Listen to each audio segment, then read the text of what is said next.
Yo, what's going on, ladies and gents? My name is Arbuckle. Welcome back to another video. Today we are once again back on Modern Warfare, and I wanted to share with you guys the best defensive class setup for the AK-47 assault rifle.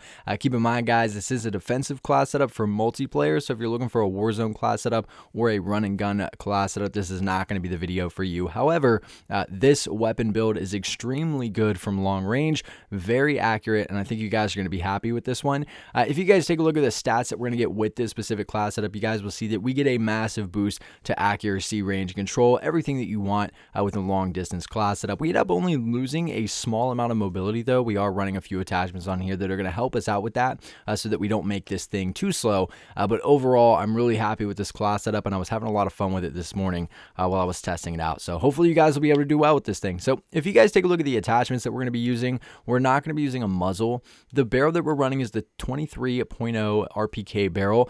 So the big question might be with the barrel is, why are we not running the 23.0 Romanian, since obviously the stats are better?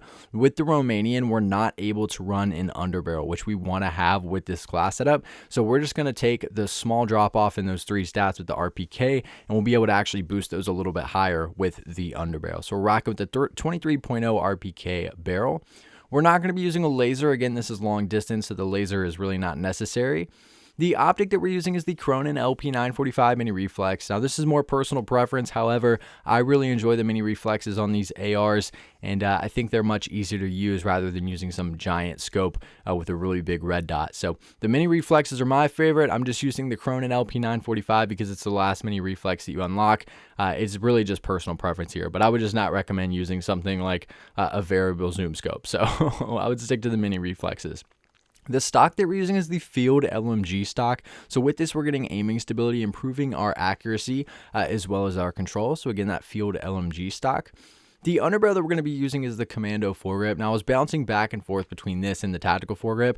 The issue is here is that we don't want to run anything else like the Merc or the Ranger. We don't want to lose more ADS speed. It's already a little bit low, so we don't want to hurt it too much, just in case we do have a close to medium range gunfight where that's going to help us significantly. So we're going to stick to either the Commando or the tactical, but I chose to go with the Commando just because with the Commando, we're getting recoil stabilization as well as aiming stability. With the tactical, you're only getting aiming stability, and having that recoil stabilization is really important when you're making a class setup that's meant for really long range. So we're sticking with the Commando foregrip. We're not running any extra ammunition. Again, don't think it's necessary with this AK. It seems to do just fine, and it's a very powerful weapon. And last but not least, the rear grip that we're using is stippled grip tape. So this is what's really going to help to improve our mobility and help it from not dropping off too much. We're also going to bring our aim down sight speed back up, as well as our sprint to fire speed, which again is always really nice to have. So stippled grip tape is a rear grip, is a really clutch attachment here. But I'll give you guys one last look at all the stats and attachments that come with this specific class setup. If you guys have any questions or anything else to add about this specific AK-47 defensive class setup, please make sure to leave a comment down below, and I'll be sure and try to help some of you guys out. But I really hope you guys did enjoy this video. Please make sure to subscribe to the channel if you haven't already, and I'll see all you guys in the next video.